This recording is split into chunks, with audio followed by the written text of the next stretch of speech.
इरशाद फरमाया अल्लाह के हबीब ने,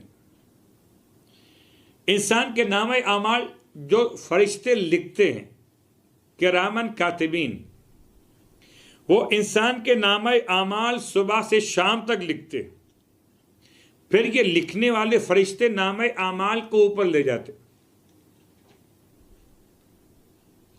इसकी रोशनी धूप की मानिंद होती है, यहां तक कि जब वो आसमान, पहले आसमान पर पहुंचते, आसमान दुनिया। और आपको तो मैं इसी सिलसिले तकरीर में 7 आसमानों का हवाला बयान कर चुका, मौलाए कायनात अली इब्न अबी तालिब अलैहिस्सलाम के हवाले से। पहले आसमान पर पहुंचते नाम आमाल को लेकर, तो आमाल इतने अच्छे कि उनसे रोशनी निकल रही है धूप की मानिंद, यहां तक कि फरिश्ते उस अमल को पाक साफ करके ऊपर ले जाते हैं। और तो पहले आसमान का फरिश्ता जो गार्ड खड़ा हुआ है वो कहता है रुक जाओ, मैं इसके साहिब अमल के आमाल को आगे जाने नहीं दे सकता,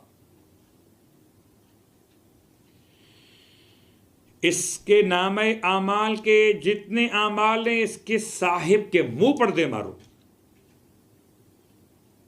क्योंकि मैं फरिश्ते गीबत हूं। इस साहिब आमाल ने जो गीबत की है लोगों की, उसकी बुनियाद पर खुदा ने मुझे मामूर किया कि मैं किसी गीबत करने वाले के आमाल को पहले आसमान से आगे जाने न दूं। हम बड़े खुश हो रहे थे कि हमारे आमाल चले गए ऊपर, हमारे आमाल पहले आसमान पर रोक दिए गए। पहला आसमान फरिश्ता कौन? फरिश्ता गीबत, जो इंसान के आमाल को गीबत करने की बुनियाद पर रोक देता है। फिर आपने फरमाया अगले दिन ये नामे आमाल, आमाल स्वाले के साथ तस्किया और ज्यादा होने की सूरत में दूसरे आसमान तक पहुंचे। दूसरे आसमान वाला फरिश्ता कहता है ठहरो, इस अमल को उसके साहिब अमल के मुंह पे दे मारो, क्योंकि इसके साहिब ने इस अमल के जरिए अपने को दुनिया के सामने पेश करने की कोशिश की। दिखावा, अपना दिखावा। मैं आजकल राशन की तकसीम तो एक मिजाज बन चुकी थी लॉकडाउन के एतबार से और तमाम दीगर मसाइल को देखते हुए। अब तो कैमरे की आंखों ने राशन बांटने वालों को भी देखा और राशन लेने वालों की जिल्लत को भी देखा। इसने अमल के जरिए से अपने आप को दुनिया के सामने पेश किया, और मैं वो फरिश्ता साहिब दुनिया हूं। अगर कोई इंसान दुनिया के लिए अमल को अंजाम दे तो मुझे हुक्म यह है कि मैं दूसरे आसमान से आगे इसको जाने न दूं। अल्लाह अकबर। गीबत की तो पहले आसमान पे आकर रुक गए अमाल, दुनिया परस्ती और दिखावा किया तो आमाल आकर दूसरे आसमान पे आकर रुक गए।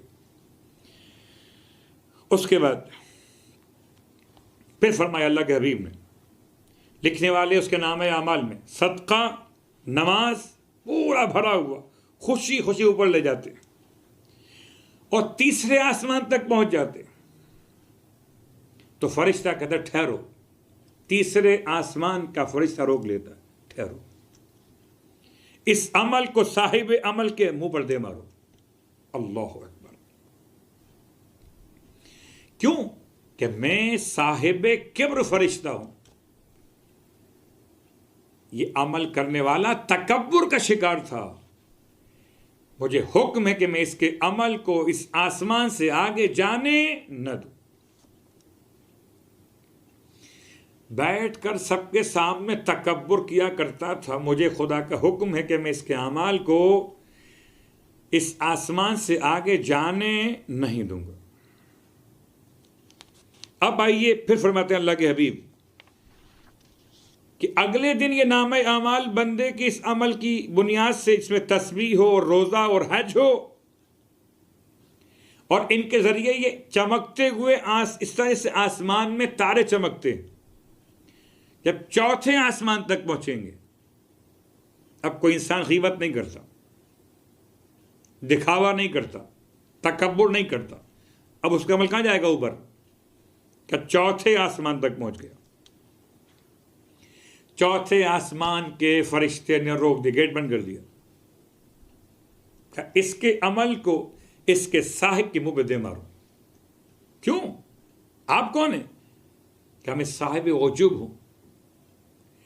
ये साहिब अमल अपने आमाल पर खुद पसंदी का शिकार था, और मुझे खुदा ने मामूर किया कि मैं किसी खुद पसंद शख्स के आमाल को चौथे आसमान से आगे बढ़ने नहीं दूंगा। अल्लाह अकबर, अजीब रिवायत है। फिर फरमाया अल्लाह के हबीब सल्लल्लाहु अलैहि वसल्लम, ये नामा आमाल अब अगले दिन बंदे के अमल के साथ इतना हसीन, इतना उम्दे, इतना बेहतरीन अमाल, जैसे कोई दुल्हन सजाई जाती है ऐसे अमाल सजाए गए। जिहाद, नमाज, रोज़ा और सदका वगैरह सब लेकर चले फरिश्ते। अब इसमें न गीबत है, न दुनिया पसंदी है, न तकब्बुर है, न खुद पसंदी है। तो 4 आसमान पार हो गए, 5वां आसमान आ गया। जब 5वें आसमान के पास पहुंचे तो वहां फरिश्ता खड़ा हुआ है। कहा इसके आमाल उठा के इसके मुंह पर देके मार दो। कहा आप कौन? कहा मैं फरिश्ते हसद हूं, और मुझे खुदा ने बनाया इसलिए कि मैं हासिदीन के आमाल इससे आगे बढ़ने नहीं दूंगा। अल्लाह अकबर। मैं सिर्फ रिवायत का तर्जुमा ही पेश कर रहा हूं, वरना तफसीर में जाइए तो बातें बहुत तवील हो जाएंगी। हसद। अब अल्लाह ही फरमाते हैं कि फिर वो नाम आमाल, नमाज व ज़कात व हज और उम्रा, ये सारे आमाल के साथ बाकी तमाम खराबियों से चूँकि पाक था वो अमल करने वाला, तो 6ठे आसमान तक ये फरिश्ते लेकर पहुंचे। तो वहां का फरिश्ता रोक देगा, कहेगा इस अमल को इसके साहिब के मुंह पे दे मारो। पूछेंगे फरिश्ते आप कौन? कि मैं साहिब रहमत हूं। क्या मतलब? कि जो सिले रहमी नहीं करता उसके अमाल इस आसमान से आगे नहीं जा सकते। अल्लाह अकबर। 6ठे आसमान तक आमाल पहुंच के वापस पलट आए, अगर रिश्तेदारों से सिले रहमी नहीं किया गया। उसके बाद अल्लाह के हबीब फरमाते हैं अगले दिन एक ऐसा बंदा, इसके आमाल इज्तिहाद, फ़िक़ा, परहेजगारी, तमाम तर बेहतरीन आमाल और बिजली की तरह कड़क रहे होंगे आमाल, ऐसे रोशन होंगे, बर्क़ की तरह रोशनी होगी, कड़क होगी बिजली की मानें। इसके 3000 फरिश्ते साथ साथ चल रहे होंगे, और जब ये गुजरेगा आसमानों से तो 7वें आसमान पर पहुंचकर वहां का दरोगा रोक देगा। अल्लाह अकबर। अजीब बात है। क्यों रोका? साहिब अमल के मुंह पर यह अमल दे मारो। क्या तुम कौन? का मैं हिजाब का फरिश्ता हूं। क्या मतलब? क्या इसने जो अमल अल्लाह के लिए नहीं था उसको छुपाया? इसने लोगों की निगाहों में बुलंद होने के लिए, अपना तस्करा लोगों में करवाने के लिए, अपनी शोहरत की तमन्ना के लिए अमल अंजाम दिया था। और मेरे परवरदिगार ने मुझे हुक्म दिया कि जो खालिस अमल अल्लाह के लिए ना हो, खालिस, उसे 7वें आसमान से आगे जाने नहीं दूंगा।